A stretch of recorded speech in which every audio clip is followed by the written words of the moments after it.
Friends, Devshayani Ekadashi की आप सभी को बहुत बहुत शुभकामनाएं। हिंदू धर्म में एकादशी का व्रत महत्वपूर्ण स्थान रखता है, जो प्रत्येक वर्ष 24 एकादशियां होती हैं। वहीं जब अधिक मास या मलमास आता है तब इनकी संख्या बढ़कर 26 हो जाती है। आषाढ़ महीने के शुक्ल पक्ष की एकादशी को ही देवशयनी एकादशी कहा जाता है।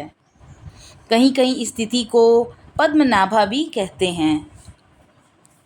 सूर्य के मिथुन राशि में आने पर यह एकादशी आती है और इसी दिन से चातुर्मास का आरंभ हो जाता है।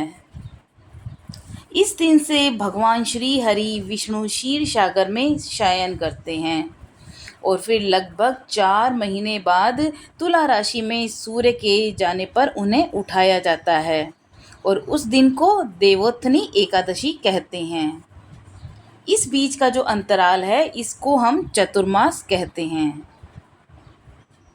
पुराणों में वर्णन है कि भगवान विष्णु इस दिन से 4 मास पर्यंत यानी चतुर्मास पाताल में राजा बलि के द्वार पर निवास करके कार्तिक शुक्ल एकादशी को लौटते हैं और इसी प्रयोजन से इस दिन को देवशयनी और कार्तिक शुक्ल एकादशी को प्रबोधिनी एकादशी कहा जाता है। इस काल में जो भी यज्ञोपवीत संस्कार हैं, विवाह है, दीक्षा ग्रहण है, यज्ञ है, गृह प्रवेश, गोदान, प्रतिष्ठा और जितने भी शुभ कर्म हैं वे सभी त्याज्य हैं। तो इन चतुर्मास में कोई भी शुभ कार्य नहीं किया जाता। भविष्य पुराण, पद्म पुराण तथा श्रीमद् भागवत पुराण के अनुसार हरिशयन को योग निद्रा भी कहा गया है, जहाँ पर संस्कृत में धार्मिक साहित्य अनुसार हरि शब्द जो सूर्य, चंद्रमा, वायु, विष्णु आदि अनेक अर्थों में प्रयुक्त है। यहाँ पर हरि शयन का तात्पर्य इन 4 महीने में जब बादल और वर्षा के कारण सूर्य चंद्रमा का तेज क्षीण हो जाता है तो ये उनके शयन का ही द्योतक है। इस समय में पित्त स्वरूप अग्नि की गति शांत हो जाने के कारण शरीरगत जो शक्ति है वो थोड़ी क्षीण हो जाती है यानी कम हो जाती है। आधुनिक युग में वैज्ञानिकों ने भी खोजा है कि चातुर्मास में मुख्यतः वर्षा ऋतु में बहुत तरह के कीटाणु अर्थात सूक्ष्म रोग जंतु उत्पन्न हो जाते हैं। जल की बहुलता और सूर्य तेज का भूमि पर अति अल्प होना भी इनका कारण है।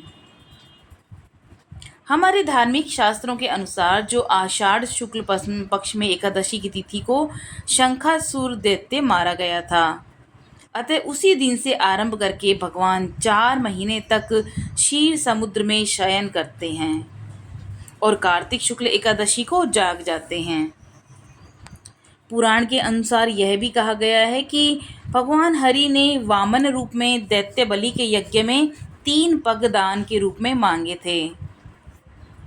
तो भगवान ने जहाँ पहले पग में संपूर्ण पृथ्वी, आकाश और सभी दिशाओं को ढक लिया, वहीं दूसरे पग में संपूर्ण स्वर्ग लोक को ले लिया।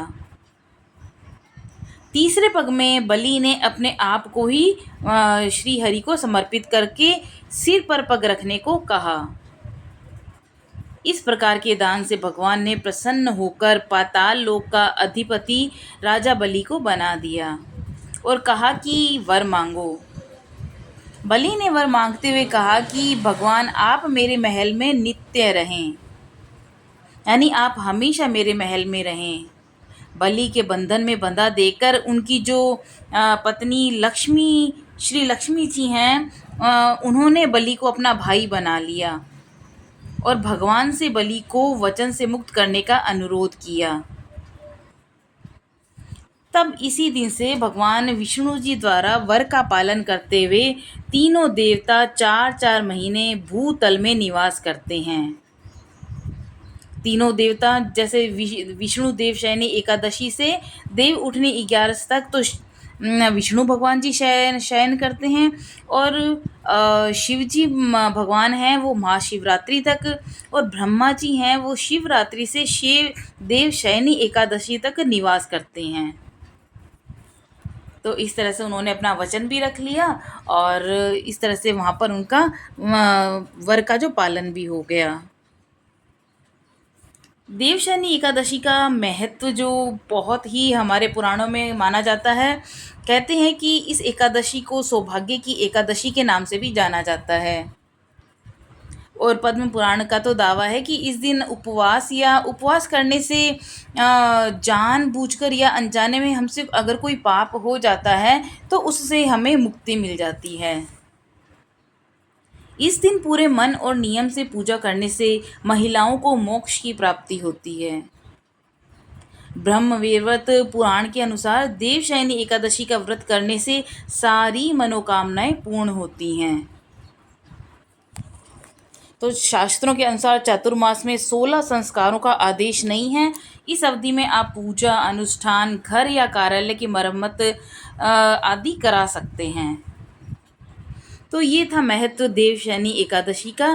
तो आप सभी को बहुत सारी शुभकामनाएं देवशयनी एकादशी की। श्री हरि विष्णु भगवान और श्री लक्ष्मी माता की कृपा हमेशा आप पर बनी रहे। और नई जानकारी के साथ मिलते हैं नई वीडियो में। तब तक के लिए नमस्कार।